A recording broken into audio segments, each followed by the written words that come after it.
Good morning friends. Next lecture છે શુક્લગત રોગોની અંદર પિષ્ટક કફગત રોગ છે, સાધ્ય છે.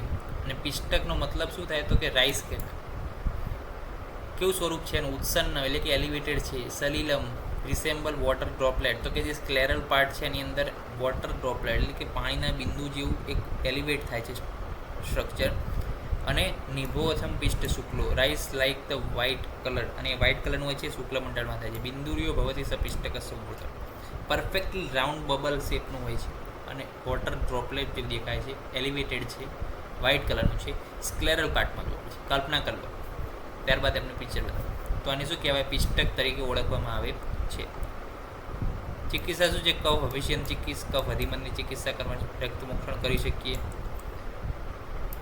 મહાઔષધિ અંજન આપણે લગાવી શકીએ. મહાઔષધિ, પીપલી, મુસ્તા, સેંધવ, લવણ, સીગરું, માતુલું, સ્વરસ, આ ભાવના દ્રવ્ય છે ને આ બધા જે છે ડ્રગ છે એને આપણે અંજન લગાવી શકીએ.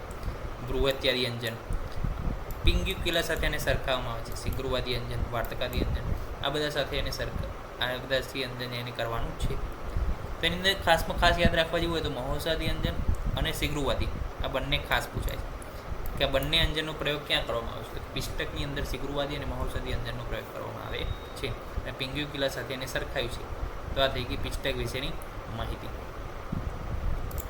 તમે પિષ્ટકના અહીંયા ફોટોગ્રાફ જોઈ શકો છો. જો સ્ક્લેરલ પાર્ટની અંદર કયા ટાઈપનું છે તો કે ઉત્સન્ન છે, પ્લસ પિષ્ટક એટલે રાઈસ કેકના જેવા કલરનું છે, પ્લસ બીજી વાત કરી હતી વોટર ડ્રોપલેટ જેવું દેખાય છે. તો આ જે છે એના પિંગ્યુક્યુલા સાથે સરખાવ્યું છે. એના ઇમેજ છે કેટલાક કે જેને પિષ્ટક તરીકે આયુર્વેદની અંદર ઓળખવામાં આવે છે. અને ટ્રીટમેન્ટ આપણે હાલ જોઈ લઈએ. નેક્સ્ટ લેક્ચરની અંદર મળીશું નવા ટોપિક સાથે. ત્યાં સુધી રજા આપશો. જય હિન્દ, જય ભારત, જય આયુર્વેદ, જય ધન્વંતરી.